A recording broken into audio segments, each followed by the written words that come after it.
Ayatollah Ali Khamenei, Iran's supreme leader, conducted Friday prayers in Tehran for the first time since 2012 and used the platform to praise the country's retaliatory strike against the U.S. over the killing of one of its top generals.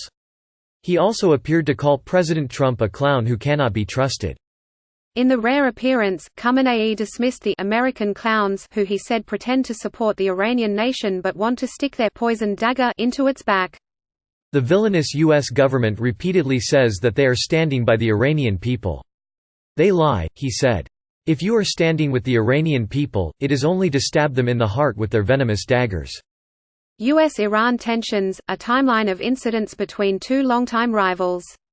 He also insisted Iran would not bow to U.S. pressure after months of crushing sanctions and called Washington's decision to kill General Qasem Soleimani a cowardly hit.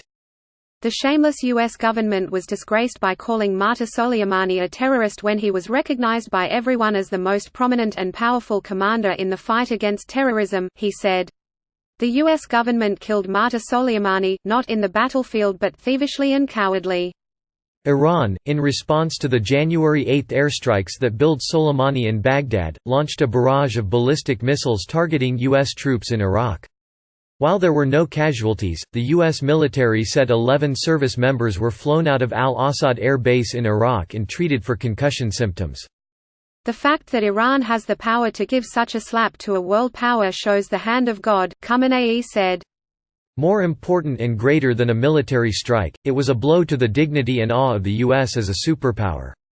As Iran's Revolutionary Guard braced for a possible American counterattack, it mistakenly shot down a Ukrainian passenger jetliner shortly after it took off from Tehran's international airport. All 176 people on board, mostly Iranians, were killed. Iran must compensate plane crash victims' families fairly, other governments say. Khamenei called the shoot-down of the plane a bitter accident that saddened Iran as much as it made its enemies happy. Authorities concealed their role in the tragedy for 3 days, initially blaming the crash on a technical problem. When it came, their admission of responsibility triggered days of street protests, which security forces dispersed with live ammunition and tear gas. Khamenei has held the country's top office since 1989 and has the final say on all major decisions. The 80-year-old leader openly wept at the funeral of Soleimani and vowed harsh retaliation against the United States. Thousands of people attended the Friday prayers, occasionally interrupting his speech by chanting "God is greatest" and "Death to America."